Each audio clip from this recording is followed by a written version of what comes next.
महात्म पूर्ण हो गया ना। महात्म की जो कथा आपको पढ़ाया गया है, जो भी बताया गया है, ये नहीं कि यहीं आप पढ़ लिए बस हो गया पूरा। केवल सिर्फ और सिर्फ 10 मिनट पढ़ने से ही आपकी तैयारी नहीं हो जाएगी। यहाँ जितनी देर पढ़ा दिया गया फिर आप तैयारी ही ना करें। वैसे आप स्कूल जाते हैं, कॉलेज जाते हैं तो कई विषय की पढ़ाई होती है। वहाँ पर आपको गणित भी पढ़ना पड़ता है, संस्कृत भी, विज्ञान भी, हाँ, इतिहास भी, हिंदी भी, बहुत सारे विषय। उसके बाद में कोचिंग में अलग से जाना पड़ता है। यहाँ पर आपको सिर्फ और सिर्फ पांडित्य कर्म का ही प्रशिक्षण मिल रहा है। उसमें भी कर्मकांड कभी पढ़ाया जाता है, कभी नहीं पढ़ाया जाता, क्योंकि लगभग आप लोगों के गौरी गणेश मंत्र, नवग्रह आदि सब तैयार हो गए हैं। बेवजह समय जाया करने से बेहतर है कि अध्ययन करो। खेलने का एक समय निश्चित करो, यानी जब जी में आए खेलो। आपको पता है 1 बजे से पढ़ा जाता है, उसके पहले अपनी तैयारी करने से उसको छोड़ करके खेलने में लग गए। सर्दी रहती, हम स्वयं सोचते हैं कि आप लोगों को सर्दी न लगे, वो व्यवस्था की जाए। सुबह इसलिए हम नहीं गेट खुलवाते कि आप लोग स्वतः अपने बिस्तर पर बैठकर पढ़िए। बिस्तर पर बैठकर सोने के लिए व्यवस्था नहीं की जाती। यदि आप सोचो गुरु जी को ना पता लगने पाए, आप हमारी आंख में धूल नहीं, अपने भविष्य पर धूल झोंक रहे हैं। आपको सुबह जगाया जाता है, तो इतने भी छोटे बच्चे नहीं रह गए कि आपको अपने भविष्य की चिंता न रहे। आपको जगा दिया जाता है और आप सो जाते हैं। इसको छोड़ना पड़ेगा। गोकर्ण जी के पिताजी का क्या नाम था? आदि आत्मदेव जी। हाँ, आत्मदेव जी की पत्नी का क्या नाम था? आकाश।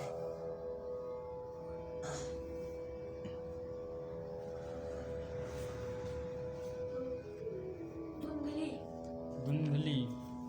जो भी कथा आप लोगों को अध्ययन कराया जाएगा, वो आपको सब जितने पात्र हैं उनका नाम आपको कंठस्थ होना चाहिए। यहाँ ऐसी कथा तो चल नहीं रही कि आप यजमान हैं और आप सुनते रहें कथा और चले जाए अपने कार्य में लग जाएं। आनंद घाट पर कौन कथा सुना रहा है? नारायण। किनको? नारद जी को। नारद जी को। नारद जी कथा क्यों सुन रहे हैं आदित्य?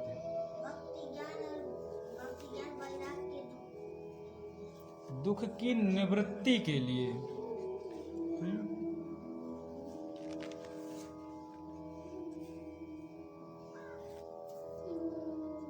केशव जी, सूत जी किसको कथा सुना रहे हैं? राजा परीक्षित। सूत जी शौनक जी को कथा सुना रहे हैं। जी, शौनक जी को। जी, शौनकादि जी। सुखदेव जी किसको कथा सुना रहे हैं? शुक्ला जी। जी, राजा परीक्षित को। कहाँ पर? जी, गंगा किनारे। सनकादि ऋषियों के नाम क्या हैं? जी हाँ। जी। सनत, सनंदन, सनातन, सनत कुमार।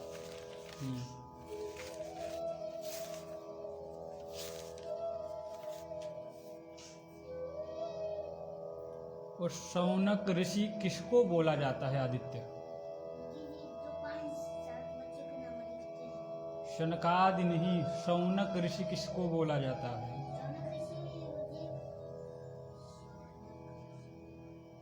नारायण। 88,000 ऋषियों को। क्या? हाँ, जब आपसे पूछा जा रहा था उस समय आप विस्मृति हो गए। हाँ, जब कोई दूसरा बता रहा है तो गुरु जी हाँ। वेद व्यास जी के पिताजी का क्या नाम है? आकाश। कुछ आगे पीछे। पराशर नहीं, पाराशर जी।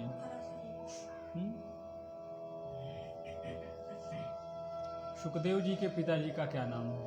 जी, सुखदेव जी का। जी। सुखदेव जी के पिता का नाम वेद व्यास जी।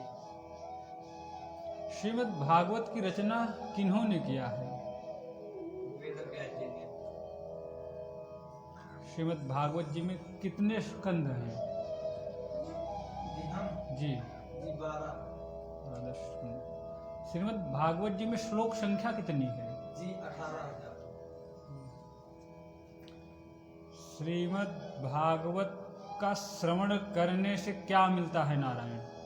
जी श्रीमद् भागवत करने से या फिर श्रवण करने से पाप सारे नष्ट हो जाते हैं, मुक्ति मिलती है, वैकुंठ प्राप्ति होती है अच्छे से मन लगा के श्रवण करने से, चिंतन करने से। कलयुग के कितने वर्ष बीत जाने पर राजा परीक्षित को सुखदेव जी ने कथा सुनाई थी? ये बताएं जी जी 30 वर्ष बाद। गोकर्ण जी ने धुंधकारी को जब कथा सुनाई तो कलयुग कितना बीत चुका था? आदित्य जी 200 आदित्य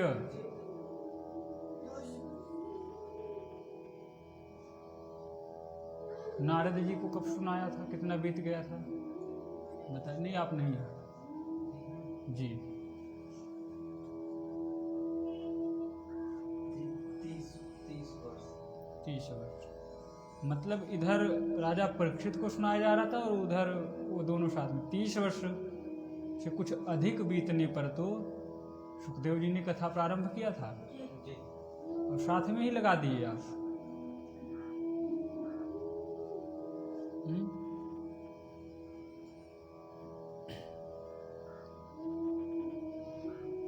जो पढ़ाया जाए उसको आपको याद करना पड़ेगा। प्रतिदिन आपको बताते हैं, आप यजमान नहीं है कि आप सिर्फ आप कथा सुन रहे हैं। यजमान भी कथा सुनता है तो उनका मनन चिंतन करते हैं। आपको महात्म्य में बताया गया ना, जब गोकर्ण जी धुंधकारी को कथा सुना रहे थे, कथा तो सबने सुना था साथ में, विमान सबके लिए क्यों नहीं आया था? आदित्य जब सबने कथा समभाव से सुना, एक साथ सुना, बराबर समय दिया था, तो विमान सिर्फ और सिर्फ धुंधकारी के लिए क्यों आया था?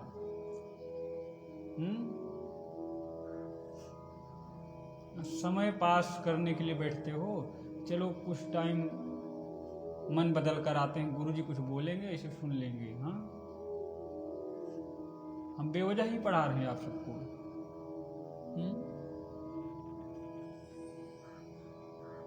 जो अध्ययन आपको कराया जाए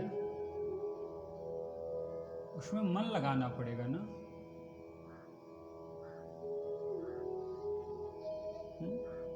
केशव जी जो भी ना समझ में आए हाँ आप तुरंत पूछा करें। हाँ हाँ हाँ, आपके बड़े भाई माधव जी, माधव भैया हाँ वे भी कथा करते हैं, करते हैं पर आपको जो अध्ययन कराया जा रहा है हाँ वो सब लाइव आता है। हाँ आपके भैया भी सुन रहे होंगे। अच्छा हाँ, इस समय जी आपके भैया भी इस समय आपको लाइव सुन रहे हैं।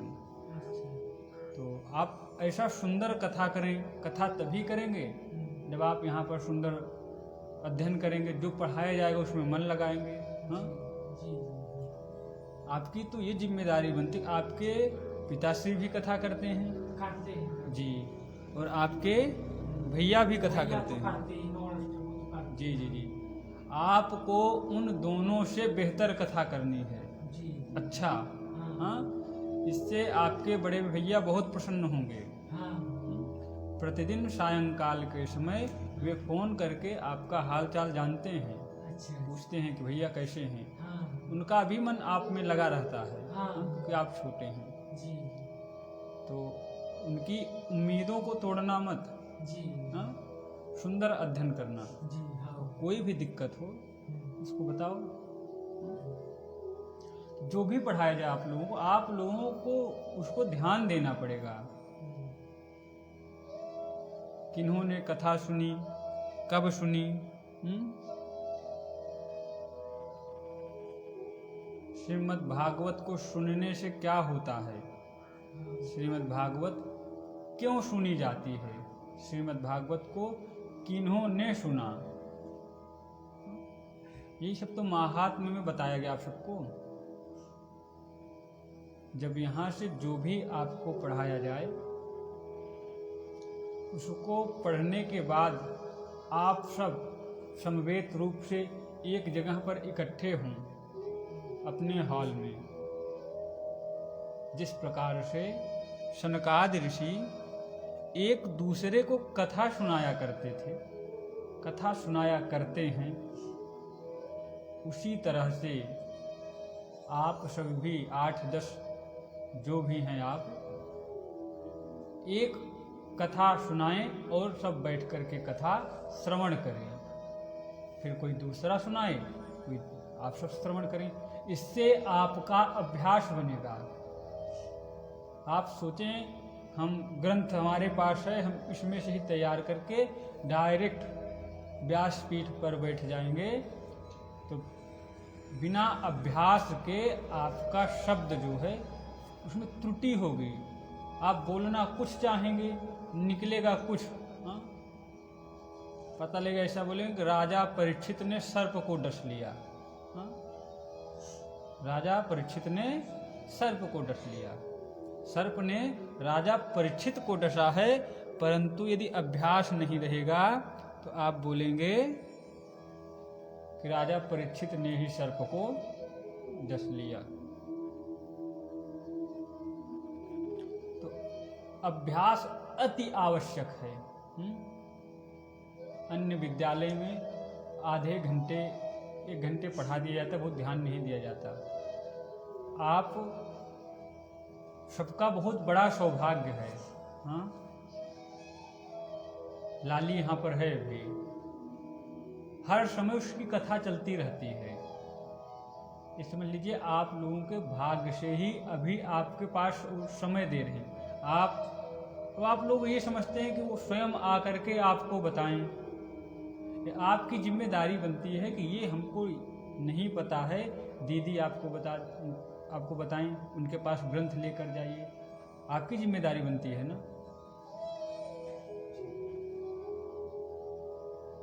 हम तो आपको पढ़ा ही रहे हैं, परंतु वो जो आपको बताएंगी वो अनुभव बताएंगी आपको।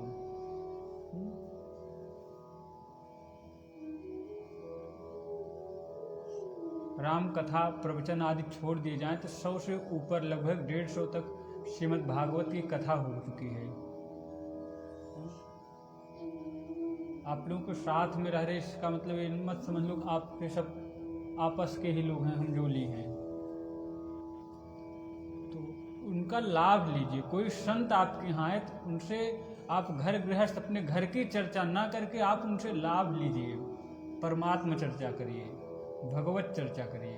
हाँ, तो आपकी जिम्मेदारी बनती है। आप जब भी जो घर की चर्चा करते हैं कि हमारी माता जी ऐसे हैं, पिताजी ऐसे, ये तो आप आपस में भी चर्चा कर सकते हैं, तो आप घर पर भी कर सकते थे। जब भी आप उनके पास जाएं आप भगवत चर्चा करें और अपने कल्याण के लिए ही आपको जो अध्ययन कराया जा रहा है, जो नहीं समझ में आ रहा, आप उसका श्रवण करें। उनसे पूछिए।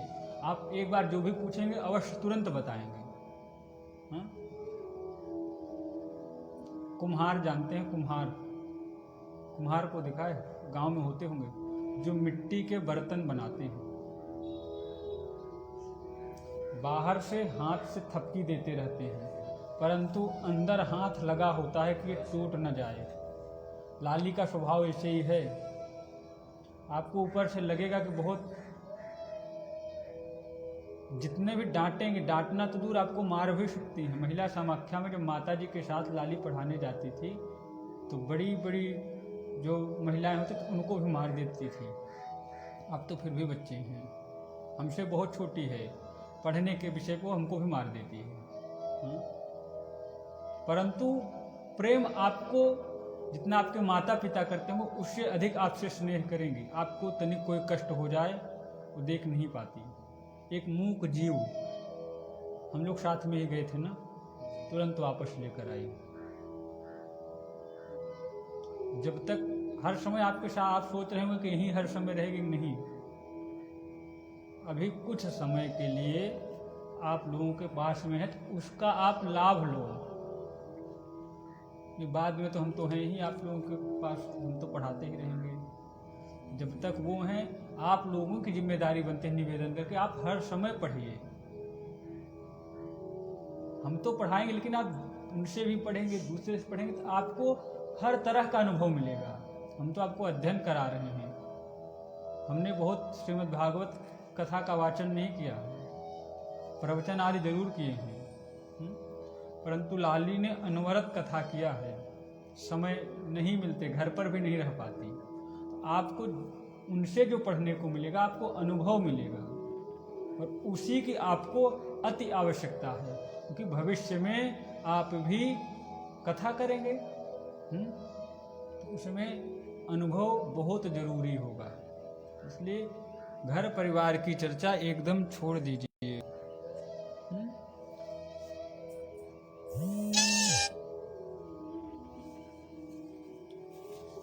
महात्म का पठन पाठन हो चुका है। आज से श्रीमद् भागवत महापुराण के प्रथम स्कंध का अध्ययन होगा। प्रथम स्कंध, प्रथम अध्याय, प्रथम श्लोक।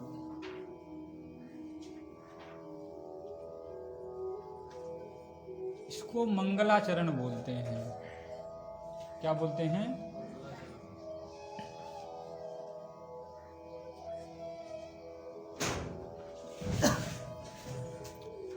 इसमें आपको सूत जी से शौनकाद ऋषियों का प्रश्न, सूत जी से शौनकाद ऋषि जो प्रश्न करते हैं उसका वर्णन आपको मिलेगा। पृष्ठ संख्या 81 श्रीमद् भागवत प्रथम स्कंध, प्रथम अध्याय, प्रथम श्लोक। और दिखाइए, और दिखाइए। अभी तक आपका ग्रंथ नहीं खुला है जी। पहला श्लोक देखिए। जन्माद्यस्य यतोऽन्वयादितरतश्चार्थेष्वभिज्ञः स्वराट् तेने ब्रह्म हृदय आदिकवये मुह्यन्ति यत्सूरयः तेजो वारिमृदां यथा विनिमयो यत्र त्रिसर्गो मृषा धाम्ना स्वेन सदा निरस्तकुहकं सत्यं परं धीमहि। सत्यं परं धीमहि।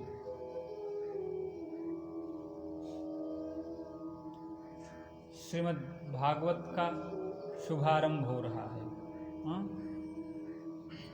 और श्रीमद् भागवत का शुभारंभ हो कहाँ से रहा है? जन्माद्यस्य यतः। वैदिक ब्रह्म सूत्र से प्रारंभ हो रहा है श्रीमद् भागवत। श्रीमद् भागवत का प्रारंभ कहाँ से हो रहा है? वैदिक ब्रह्म सूत्र से। और ब्रह्म सूत्र का शुभारंभ कहाँ से हुआ पता है? अथातो ब्रह्म जिज्ञासा। ब्रह्म सूत्र का शुभारंभ कहाँ से हुआ? अथातो ब्रह्म जिज्ञासा। अथातो ब्रह्म जिज्ञासा के बाद जो सूत्र आता है, प्रथम सूत्र है जन्माद्यस्य यतः। जन्माद्यस्य यतः।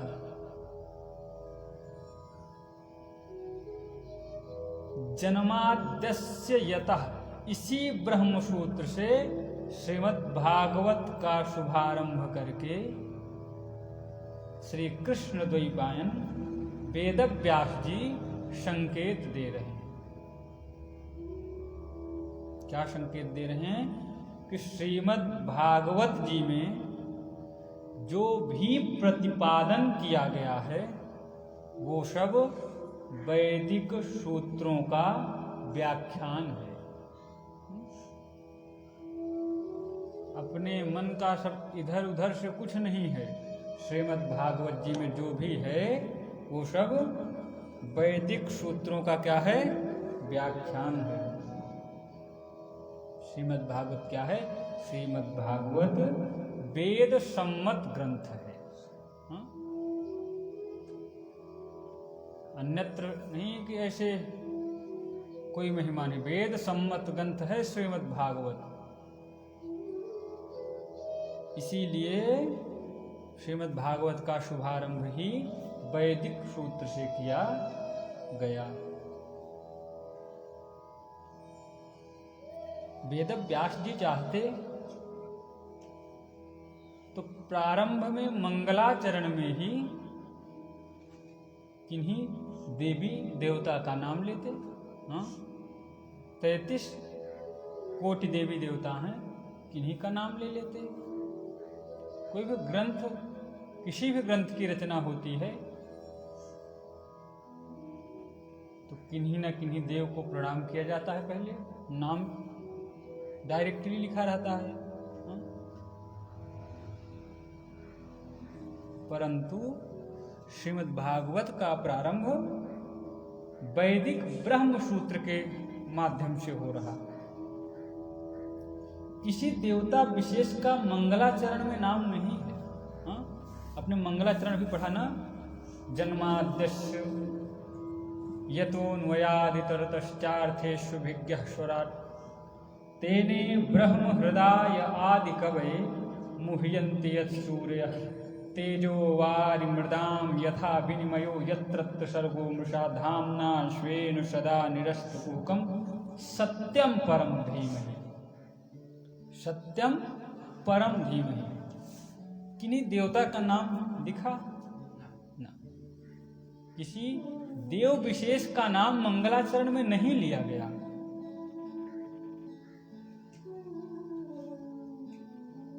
बहुत से विद्वानों ने इस मंगलाचरण के जो श्लोक आप अभी पढ़ रहे हैं, श्रीमद् भागवत प्रथम स्कंध प्रथम अध्याय का जो प्रथम श्लोक है मंगलाचरण, इस श्लोक के 108 से भी ज्यादा अर्थ बताए हैं। इतना दिव्याति दिव्य मंगलाचरण है ये।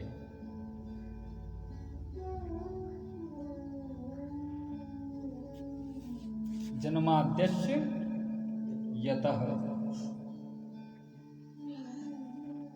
और अंत में क्या है? सत्यम परम धीमहि। श्लोक के अंत में है ना, अंतिम चरण में क्या है? सत्यम परम धीमहि। सत्यम परम धीमहि।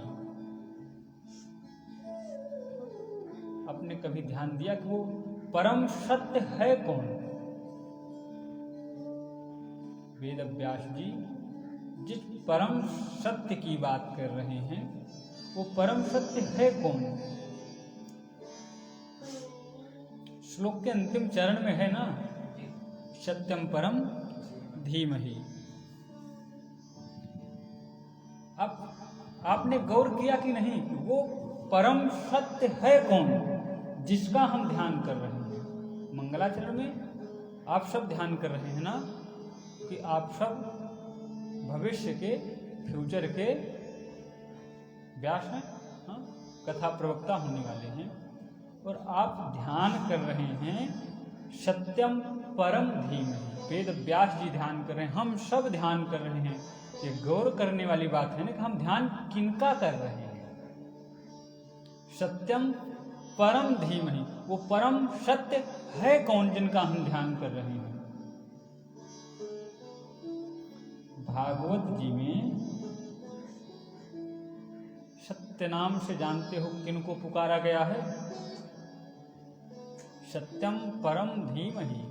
यहाँ पर ध्यान परम सत्य का किया जा रहा है। हाँ, तो श्रीमद् भागवत जी में सत्य बोला किसको गया है। जब आप 10वें स्कंध में प्रवेश करेंगे और जब योग योगेश्वर भगवान श्री कृष्ण मैया के गर्भ में जब आते हैं, सब देव आकर के स्तुति करते हैं। किनकी? ठाकुर जी की पहले नहीं, गर्भस्तुति। हाँ, गर्भस्तुति होती है। तो गर्भस्तुति में जब देव गर्भस्तुति करते हैं, 10वें स्कंध में आपको श्लोक मिलेगा, सत्यव्रतम सत्यपरम त्रिसत्यम सत्यस्य योनिं निहितं च सत्ये सत्यस्य सत्यमृत सत्यनेत्रं सत्यात्मकां त्वं शरणं प्रपन्नाः। गर्भस्तुति में सत्य नाम से भगवान श्री कृष्ण को ही पुकारा गया है। तो सत्य कौन है? सत्यम यानी सच्चिदानंद स्वरूपम श्री कृष्णम। सत्यम परम धीमहि की व्याख्या हो रही ना। तो सत्य कौन है? सत्यानि सच्चिदानंद स्वरूपम श्री कृष्णम। श्री कृष्ण ही सत्य हैं। और यहाँ पर सत्य की तो सिर्फ सत्य की बात नहीं हुई, सत्यम परम धीमहि, परम सत्य की बात हुई। हाँ, सत्य कौन है? श्री कृष्ण।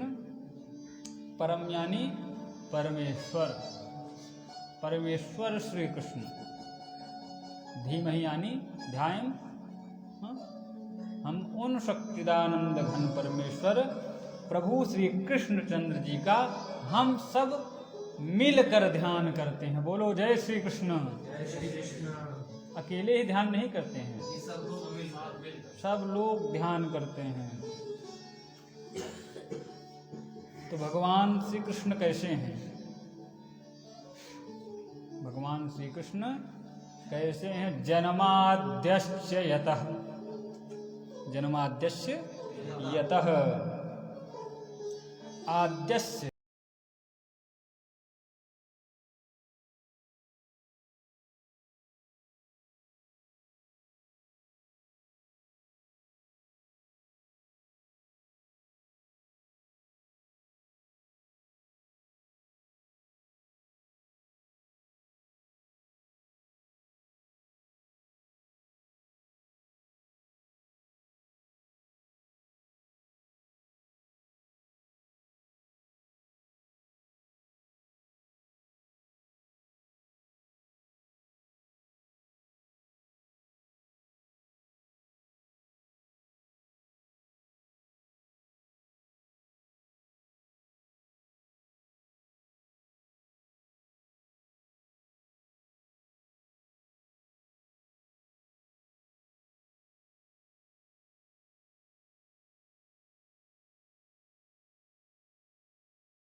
लेकर भैंसे की सवारी, दूसरी दिन यमपाश में खींच ले गए प्राण।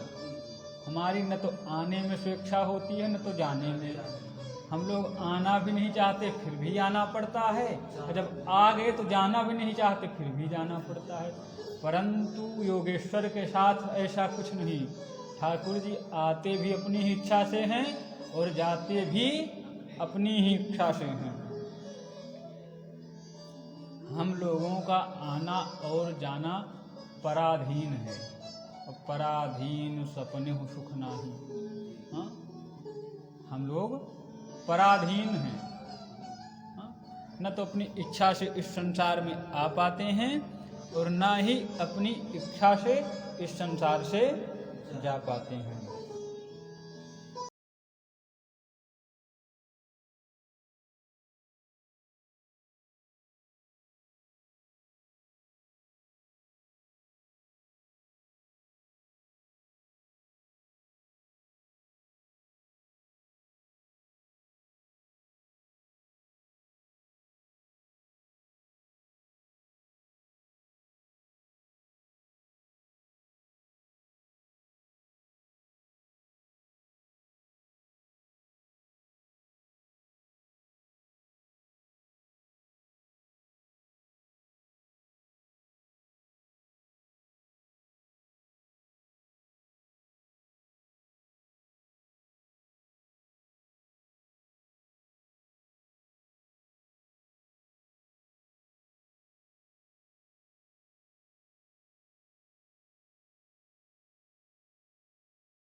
रहे इसलिए मधुर मधुर लीला करते हैं। हम सब लोग अपने विषय में कुछ बताएं तो वो व्यथा होगी, और वही जब ठाकुर जी के बारे में कोई चर्चा करोगे तो वो कथा होगी। हाँ? हम लोग अपने विषय की कोई बात करेंगे तो चिंता होगी, ठाकुर जी के विषय में सोचोगे तो चिंतन होगा। घर के विषय में कुछ सोचते हुए पड़े रहोगे तो चिंता होगी, परंतु वही पड़े पड़े ठाकुर जी के विषय में सोचोगे तो चिंतन होगा। तो चिंता और व्यथा को छोड़कर चिंतन और कथा के चक्कर में पड़ जाओ।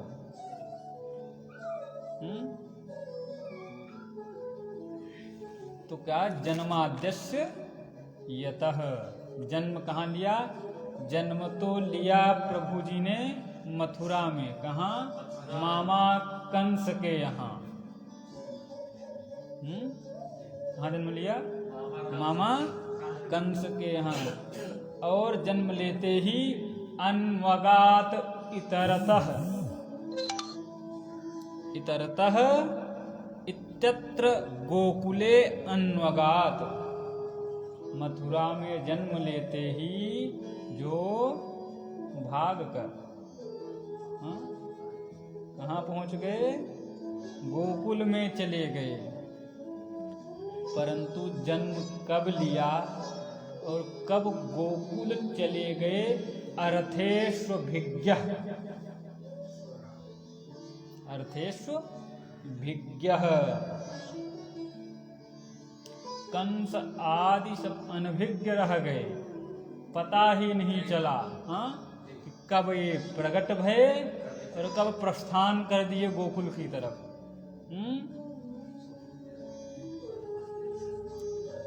कंस वंचनादि प्रयोजने अभिज्ञः विपुरः। अपने मामा कंस को भनक भी नहीं लगने दी, और मामा जी के ग्राउंड में नहीं थे जन्म हुआ, कि भाई बाउंड्री के किनारे रहे होंगे, वहाँ प्रकट हुए, जन्म लिए, चले गए, कंस को नहीं पता लगा। कंस के बंदी गृह में जन्म लिए, मैया के हाथ में बेड़ी, पांव में, गेट बंद, पहरेदार खड़े, वहां से 9 2 11। हाँ, उसके पश्चात कंस को पता नहीं लगा।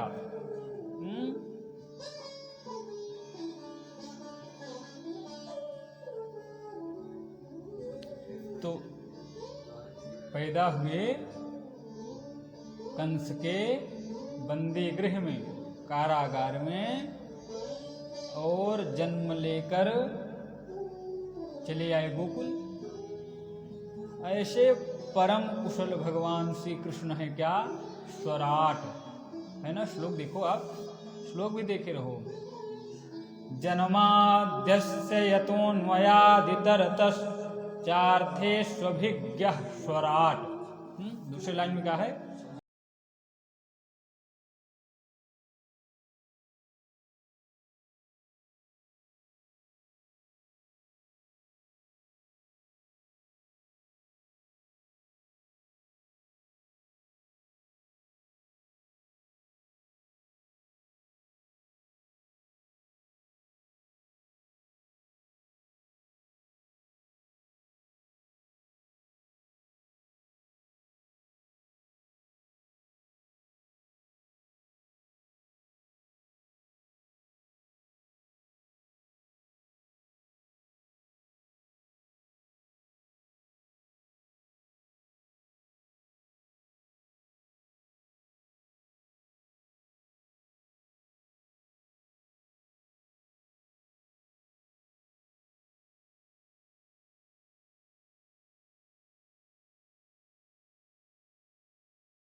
का एक नियम होता है। हाँ, एक नियम होता है ना। सुंदर से बैठते हो आप लोग आसन लगाकर, शुद्धता से, आलथी पालथी मारकर, भोग लगता है। हाँ, अन्नपूर्णा मैया को प्रणाम करते हो, हाँ, मंत्र पढ़ते हो, फिर सुंदर से भोग प्रसाद पाते हो। ब्रह्मा जी कह रहे हैं ग्वाल बालों के बीच में बैठे हुए हैं, और इतना तक भी ठीक है, सबके बीच में बैठकर भोजन पा रहे हो, सबका जूठन खा रहे हैं।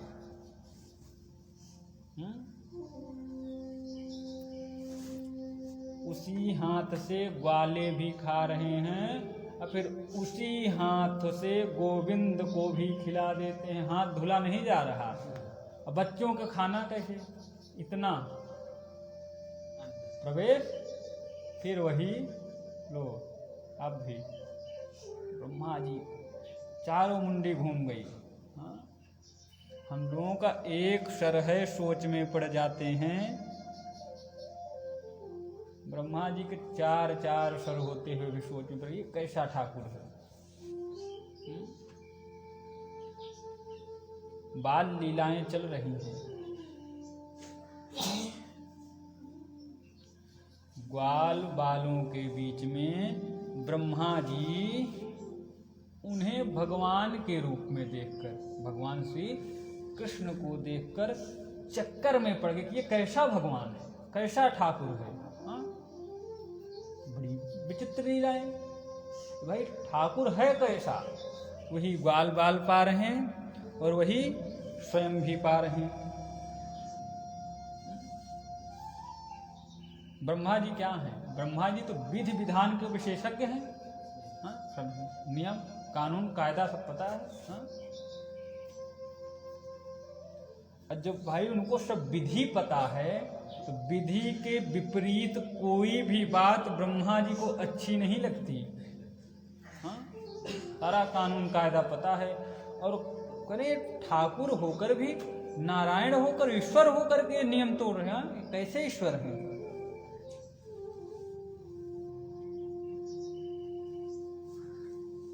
तो ठाकुर जी की तो लीला बहुत विचित्र है। ऐसा ठाकुर ग्वाल बालों का जूठन खा रहा।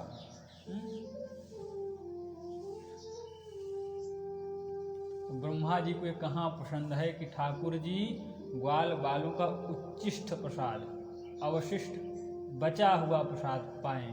हाँ, उनको लगा ना, ये ठाकुर जी नहीं हो सकते।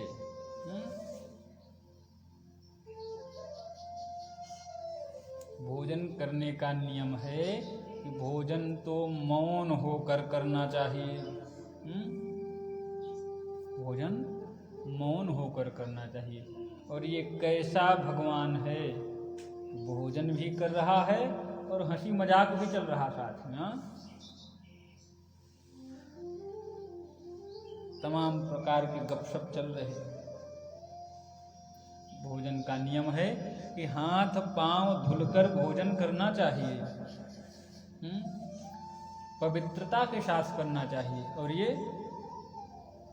अभी तक तो खेल रहे थे, खेलते खेलते अचानक से खाने पर बैठ गए। न हाथ धुला न पांव धुला। मतलब कोई भी शास्त्रीय विधि नजर नहीं आ रही। जो नियम है सब विपरीत। कोई भी नियम ब्रह्मा जी को गोपाल के अंदर नजर नहीं आया। तो विधि विधान के विशेषज्ञ ब्रह्मा जी को बहुत अटपटा लगा कि कैसा ब्रह्म है, कैसा परमात्मा है।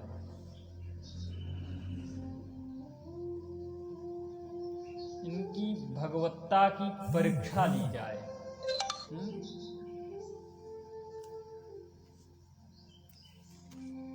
इनकी भगवत्ता की परीक्षा ली जाए।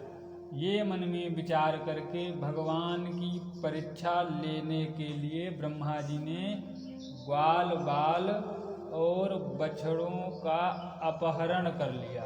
हाँ, ग्वाल बालों और बछड़ों को किडनैप कर लिया। अब परीक्षा लेते हैं कि भगवान कैसे हैं। देखा जाए, नियम तो कुछ इनके अंदर लग नहीं रहा कि भगवान है। कोई शास्त्रीय विधि विधान है नहीं। तो किया क्या, किडनैपिंग पर उतर आए ब्रह्मा जी। जितने बछड़े थे उनको भी और जितने ग्वाल बाल थे उनको भी किडनैप कर लिया। भगवान तो सब सर्वज्ञ हैं। हाँ, भगवान तो सब जानते हैं। भगवान ने मन में कहा, अच्छा तुम सृष्टि का कार्य करते हो। हाँ, ब्रह्मा जी सृष्टि का कार्य करते हैं ना। आपको बताया गया ना कि ब्रह्मा विष्णु और महेश को क्या बोलते हैं? God. GOD, God. God means ईश्वर। जी फॉर जनरेटर यानी रचयिता Brahma ji. G for generator यानी रचयिता Brahma ji. O for operator, operator यानी पालन करता Vishnu ji. D for destroyer यानी संहार करता शंकर जी। हाँ, GOD गॉड। तो भगवान ने मन में सोचा कि आप तो सृष्टि का कार्य करते हैं, जनरेटर हैं। हाँ? तो यदि तुम सृष्टि के कार्य में विशेषज्ञ हो, माहिर, सब कुछ जानने वाले, तो हम तुमको अपने तरीके में नहीं, तुम्हारे ही तरीके में पिछाड़ेंगे। भाई यदि कोई व्याकरण का विशेषज्ञ है तो विद्वता ही उसको व्याकरण में परास्त किया जाए। कोई वेद का विद्वान है तो उसको वेद में परास्त करो। अब कोई है वेद का विद्वान, उसको व्याकरण के सूत्र से परास्त करो तो हो ही जाएगा, क्योंकि उसको आता ही नहीं। जो जिस विषय का ज्ञानी हो उसको उसी विषय से परास्त करने में विद्वता होती है। ठाकुर जी ने कहा तुम सृष्टि के विशेषज्ञ हो, जनरेटर हो, रचयिता हो, हर समय सृष्टि करते हो, उसके विशेषज्ञ हो। हम तुम्हारे ही विषय में आकर के हाँ पछाड़ेंगे।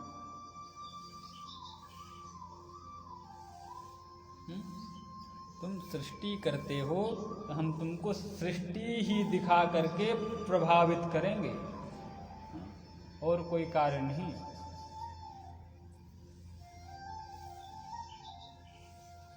ठाकुर जी मन में बोल रहे हैं, हे ब्रह्मा जी, तुम्हें तो मटेरियल मिलता है, क्षिति जल पावक गगन समीरा, मटेरियल मिलता है, तभी तो ब्रह्मा जी बनाते हैं पंच तत्व से शरीर।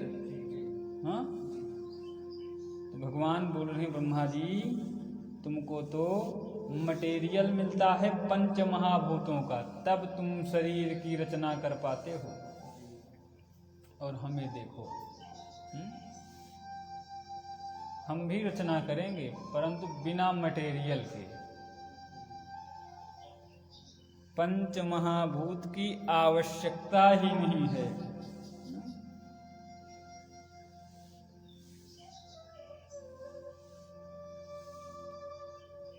और तुम केवल शरीर बनाते हो। ब्रह्मा जी से जा करके नहीं कह रहे, मन में कह रहे कि ब्रह्मा जी तुम तो केवल जीवात्माओं के लिए शरीर बनाते हो, और हमें देखो शरीर की भी रचना करेंगे और उसमें प्राण का संचार भी हम ही करेंगे। हाँ,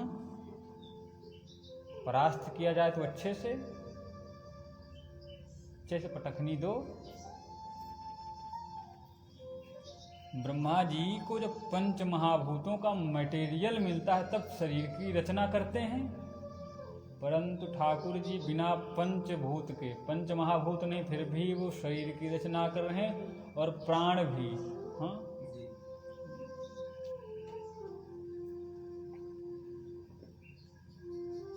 ठाकुर जी ने क्या किया, स्वयं शरीर बन गए। जितने बछड़ों को ब्रह्मा जी ने चुराया था, जितने ग्वाल बालों को ब्रह्मा जी ने चुराया था, ठाकुर जी स्वयं बन गए। भगवान श्री कृष्ण स्वयं बछड़े बन गए, स्वयं उतने ग्वाल बाल बन गए। एकदम नई ब्रजवासियों की सृष्टि तैयार कर दी उतनी। भगवान श्री कृष्ण ने बछड़ों को बनाया नहीं, भगवान श्री कृष्ण ने ग्वाल बालों को बनाया नहीं, भगवान श्री कृष्ण स्वयं ग्वाल बाल बन गए, भगवान श्री कृष्ण ही स्वयं बछड़े बन गए। अब आप कहेंगे बनने और बनाने में अंतर क्या है? बहुत अंतर है। आप कभी अपने यहाँ रामलीला देखे होंगे। जी। यहाँ होती है रासलीला, कृष्ण लीला, अपने यहाँ होती है रामलीला। वहाँ राघव जी के चरित्र का वर्णन होता है। अवध क्षेत्र है, ये ब्रज क्षेत्र है, यहाँ भगवान श्री कृष्ण के चरित्र का वर्णन होता है, वो रासलीला होता है।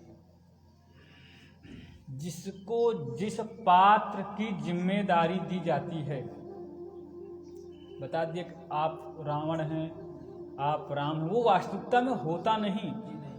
पर्दे के पीछे सब एक साथ बैठे हैं, पर्दे के सामने आते ही वे वैसा जो चरित्र मिलता है उसका चित्रण करते हैं।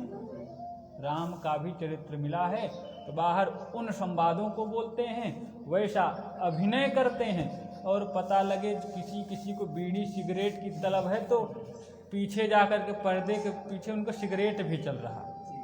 वे राम बने होते हैं, वे राम होते नहीं हैं। राम के जैसे सिर्फ राम ही हुए हैं, न भूतो न भविष्यति। तो वे क्या होते हैं, वो बने होते हैं, वो एक्टिंग करते हैं। तो यहाँ पर ठाकुर जी ने बनाया नहीं है, ठाकुर जी स्वयं हो गए हैं।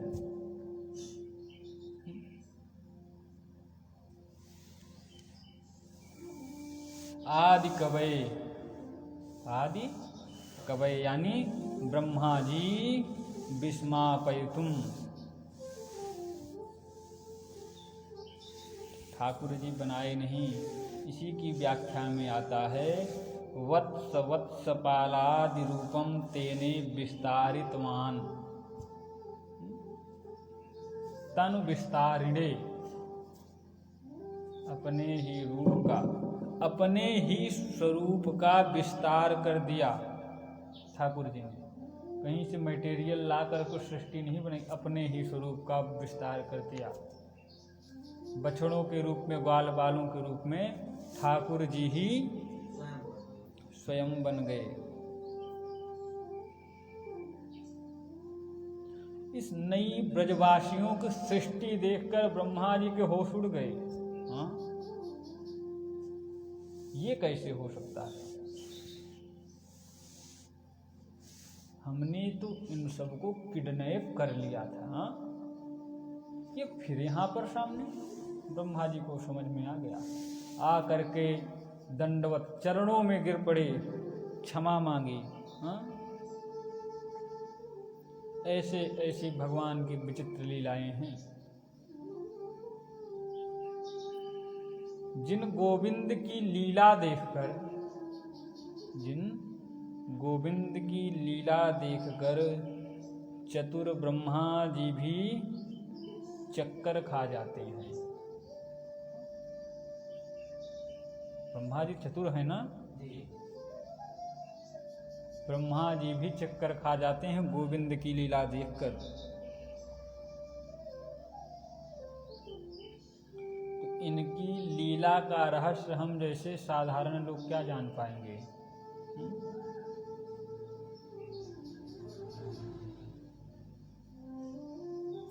हम जैसे साधारण लोग की बात छोड़िए, ब्रह्मा जी की भी बात छोड़ दो। चौथी लाइन में क्या लिखा है? मुह्यन्ति यत् सूरयः। भी तो ब्रह्मा जी विस्मय में पड़े थे। ब्रह्मा जी की बात छोड़ दो। मुह्यन्ति यत् सूरयः, सूर्यः बलदेवादेवोपि मुह्यन्ति। दाऊ भैया को जानते हैं? भगवान श्री कृष्ण के बड़े भैया भी मोह में पड़ जाते हैं, जो हर समय साथ में रहने वाले हैं। भगवान के ही अग्रज हैं दाऊ जी, शेषावतार। हाँ? बलदाऊ भैया भी जिनकी लीला को देखकर, जिनकी लीलाओं से मुह्यन्ति, मोह को प्राप्नुवन्ति, मोहित हो जाते हैं। सर्वसाधारण की बात छोड़िए, ब्रह्मा जी की भी बात छोड़िए।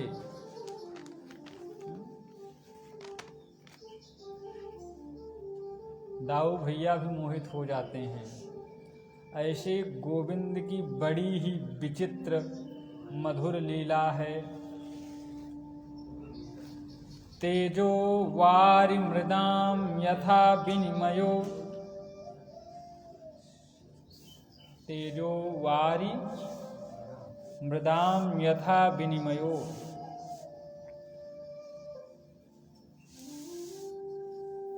हमारे प्यारे प्रभु वृंदा विपिन में वेणु निनाद करते हैं, हाँ? बंसी बजाते हैं।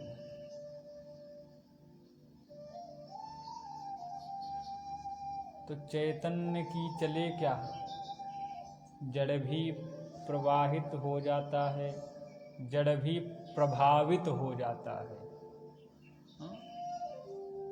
जो चैतन्य है, जीवात्मा है, उनकी बात तो थोड़ी, जो जड़ हैं पत्थर आदि, वे भी प्रभावित हो जाते हैं, सारी प्रकृति प्रभावित हो जाती है। तेजो वार मृदाम यथा विनिमय। कन्हैया की उस मधुर बंसी की धुन को सुनकर, जो गोपाल जब मुरली बजाते थे, उनकी मुरली की धुन को सुनकर कल कल कलरव करती हुई कमनीय कालिंदी का कलरव सर्वथा कुंठित हो जाता था। कालिंदी समझ रहे, यमुना जी स्नान किए हैं ना, जब गोविंद मुरली बजाते थे तो जो कल कल करती हुई जो जल धारा चलती है, स्थगित हो जाती थी। उस बंसी की धुन को सुनने के लिए जल प्रवाह रुक जाता था, गोपाल की मुरली को सुनकर।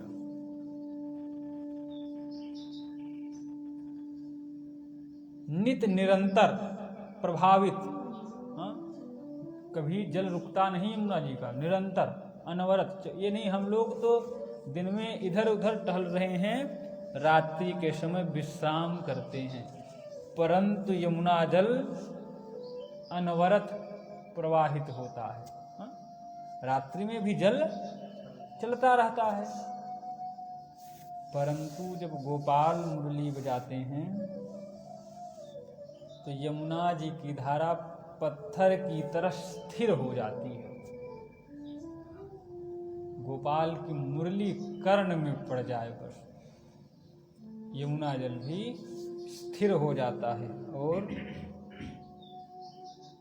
गिरिराज जी गोवर्धन पत्थर के हैं ना, पर्वत पहाड़,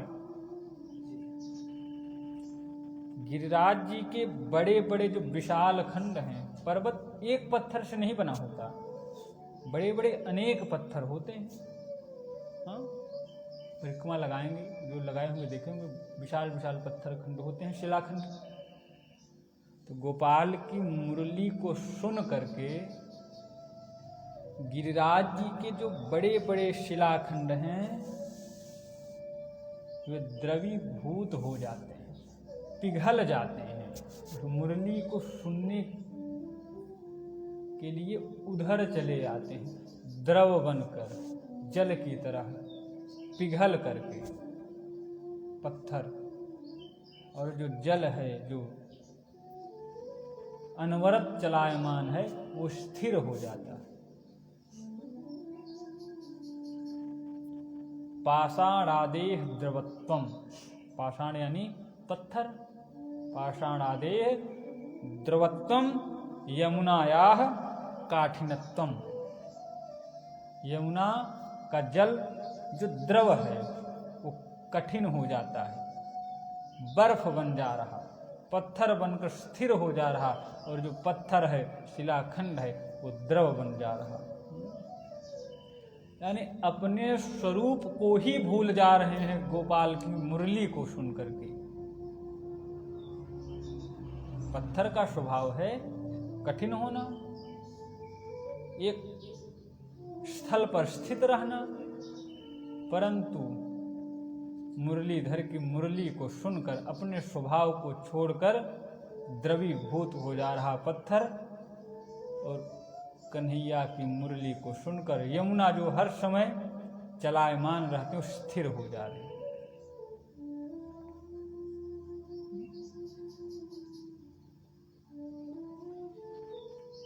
तेजो वारि मृदाम यथा विनिमयो यत्र त्रिसर्गो मृषा, त्रिसर्गः अमृषा, त्रिसर्गः अमृषा। योगेश्वर भगवान श्री कृष्ण के मधुराति मधुर दिव्याति दिव्य 3 धाम कौन से हैं पता है? श्रीधाम वृंदावन, मधुपुरी यानी मथुरा, और श्री द्वारिकापुरी। गोपाल के 3 मधुर धाम हैं, श्रीधाम वृंदावन, मथुरा और द्वारिकापुरी।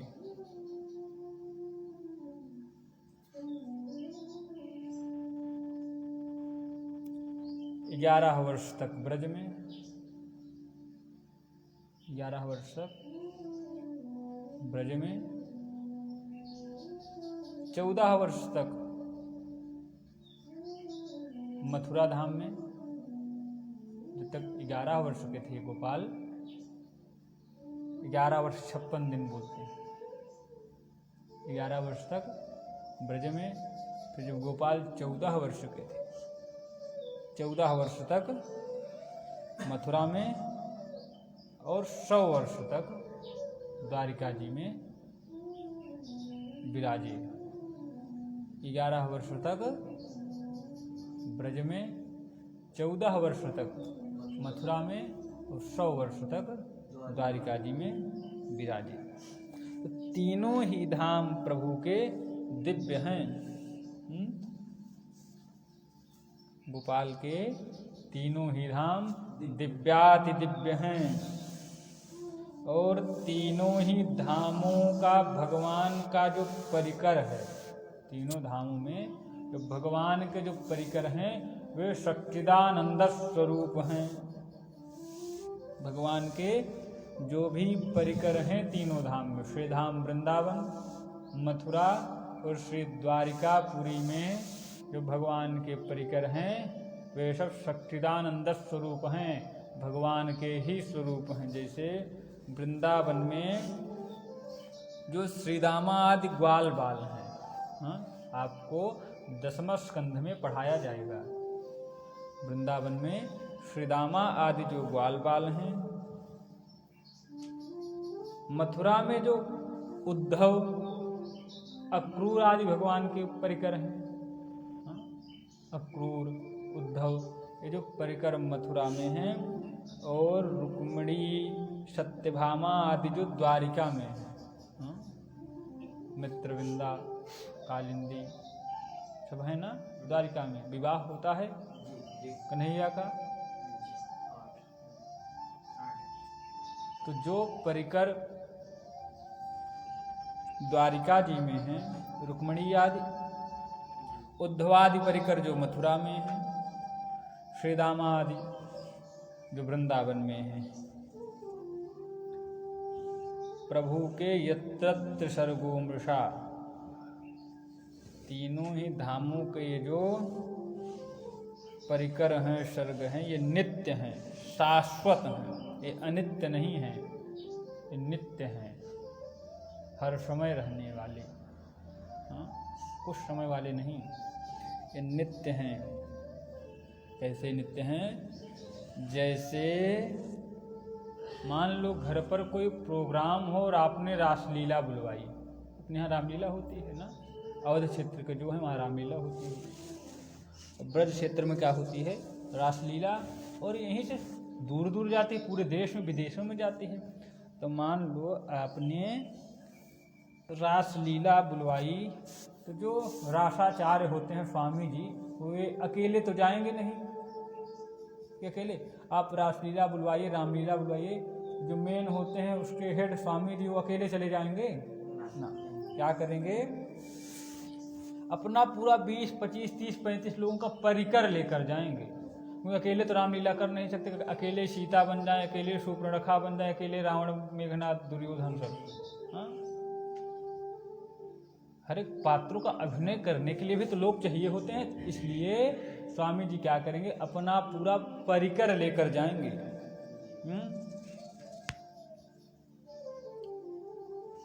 और स्वामी जी अपना पूरा जब परिकर लेकर आते हैं तो जो मेन है स्वामी जी रासाचार्य जी, जिसको जो अभिनय करने को देंगे कि आपको ये बनना है, आपको ये बनना है, आपको श्री रामा बनना है, आपको कृष्ण बनना है, आपको मधुमंगल बनना है, आपको रुक्मिणी बनना है, आपको श्री राधा बनना है, जिसको जो भी अभिनय करने का देंगे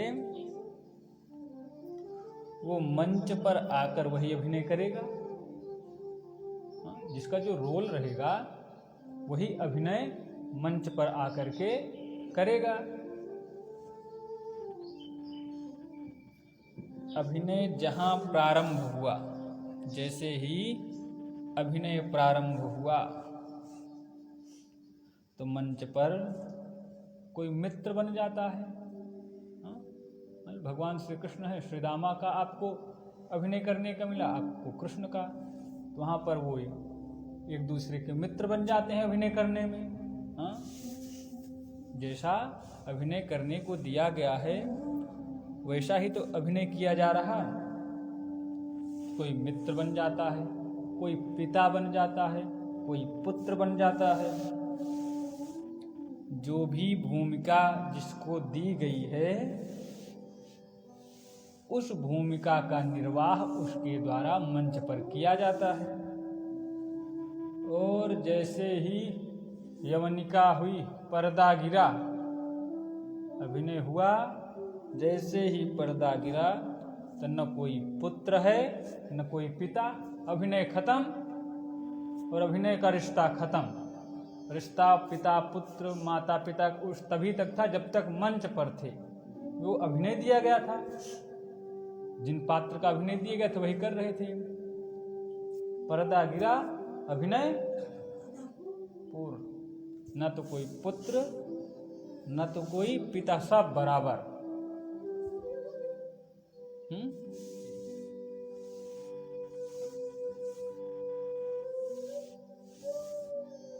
ऐसे ही भगवान जब धरा पर आते हैं, श्लोक से जब यहाँ धरा पर आते हैं लीला करने, गोपाल इस धराधाम पर लीला करने आते हैं तो अकेले नहीं आते। जैसे स्वामी जी रासलीला करने जाते हैं पूरा परिकर लेकर, वैसे ही गोपाल जब आते हैं तो अपना पूरा परिकर लेकर यहाँ आते हैं।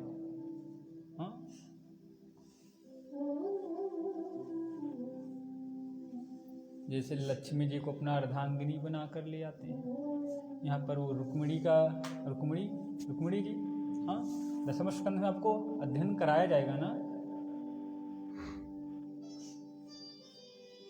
वे तो उनके साथ के ही हैं, लक्ष्मीपति हैं वे। तो जब यहाँ आते हैं तो यहाँ पर भी उनको अपनी अर्धांगिनी बना करके लाते हैं और अपने द्वारपालों को ही अपना शत्रु बना कर लाते हैं, दुश्मन। कोई तो चाहिए अपोजिट, दो हाथ करने के लिए। हाँ, परिकर हैं द्वारपाल, जय विजय। अपने ही द्वारपाल को गोविंद अपना शत्रु बना देते हैं। सब भगवान के परिकर हैं। धाम्ना स्वेन सदा निरस्तकुहकं सत्यं परं धीमहि। स्वेन मथुराख्येन धाम्ना तन्न निवासिना। सदा, सदा यानी सर्वदा, हर समय, एवरी टाइम। निरस्तकुहकं संसार लक्षणम।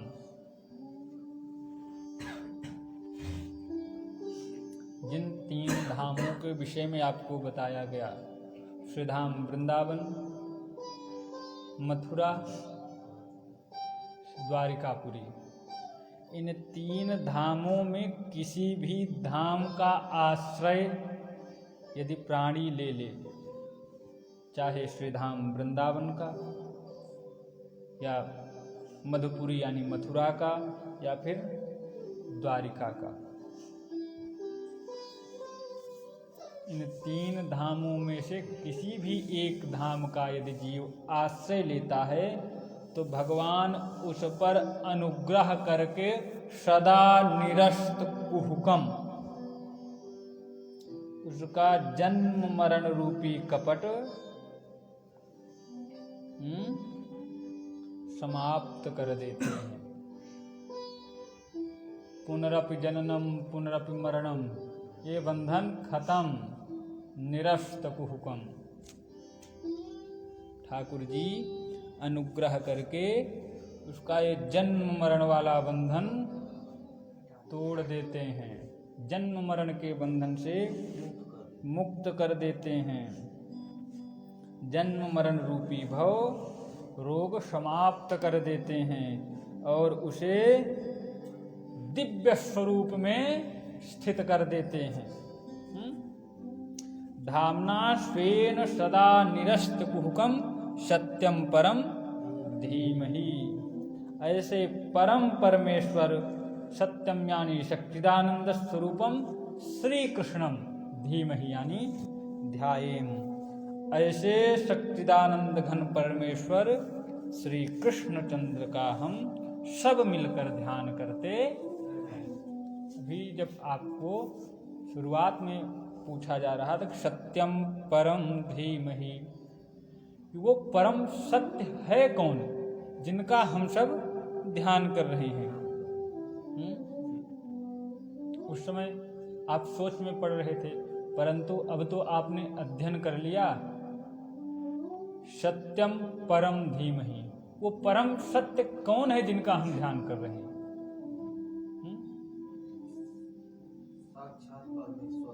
भगवान श्री कृष्ण साक्षात परम पिता परमेश्वर योगेश्वर श्री कृष्णचंद्र जी का हम सब ध्यान कर रहे हैं।